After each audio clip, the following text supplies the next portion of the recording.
prevent shoulder impingement, avoid low back pain, and build some seriously strong shoulders and arms at the same time. Now, if this sounds good to you, then you're gonna love the landmine press and all the variations that come along with it.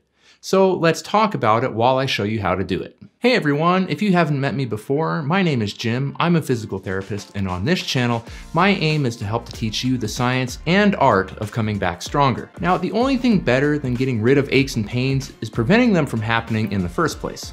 And prevention is better than any cure after all.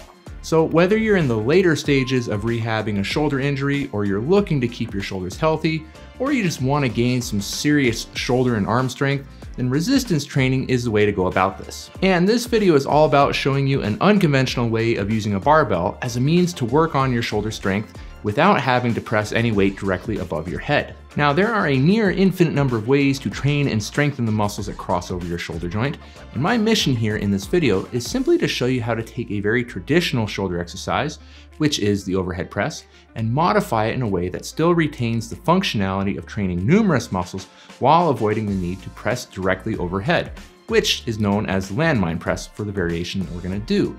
Now, to be clear, there's nothing wrong with the overhead press, be it with barbells or dumbbells. However, many individuals can experience shoulder discomfort or pain for numerous reasons when pressing directly above their head. Now, if you want the primary reasons why, you can read up on a condition called shoulder impingement, which can be one of those reasons. And you could also read up on scapulohumeral rhythm, which refers to the ratio that your shoulder blade rotates upwards as you raise your arm above your head.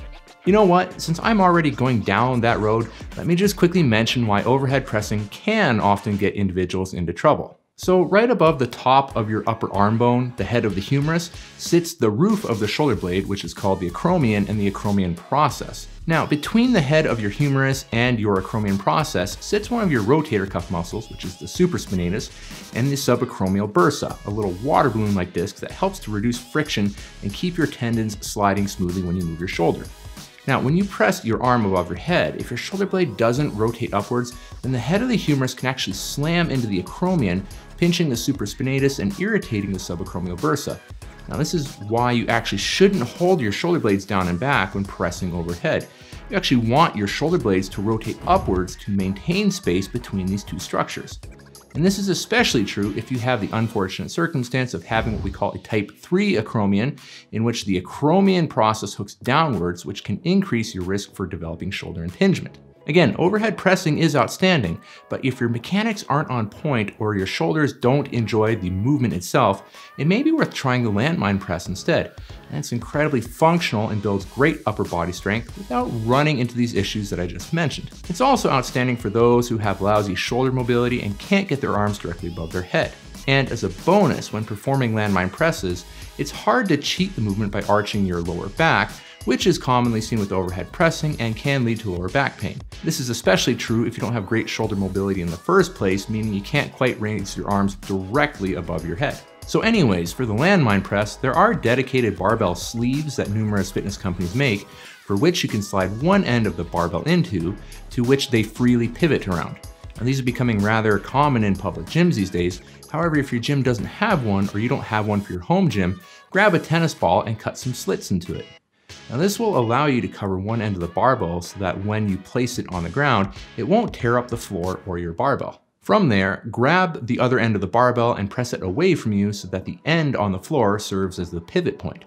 Now, for many people, pressing the weight of the barbell itself may be enough, but the beauty here is that you can easily throw on some weight onto the barbell sleeve and increase the intensity of the exercise if needed. The standard landmine press involves pressing the weight directly out in front of you. However, there are numerous variations that you can try, including my personal favorite, which is the scaption press. And the term scaption refers to a particular plane of movement for the shoulder, which is approximately about 45 degrees out to the side. It tends to be a position that keeps the shoulders rather happy. And of course, you can opt to do this upper body pressing exercise one arm at a time, or you can perform double arm presses.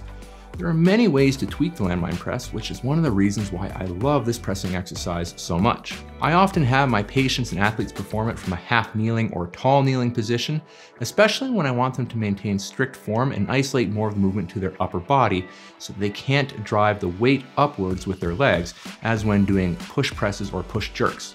Now, those are some other technical exercises, so don't worry about that, but just felt like mentioning it. Again, there are way more variations to this exercise than I can make within this video. And if you do a bit of searching around on YouTube, you'll likely come across some other outstanding landmine variations to try.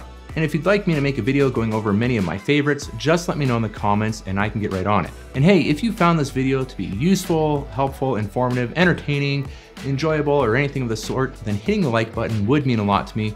And you're more than welcome to subscribe to this channel if you want to stay up to speed on all the content that I'm uploading here. So everyone, keep looking after yourselves, keep looking after one another, keep making great things happen, and I will see you in the next video.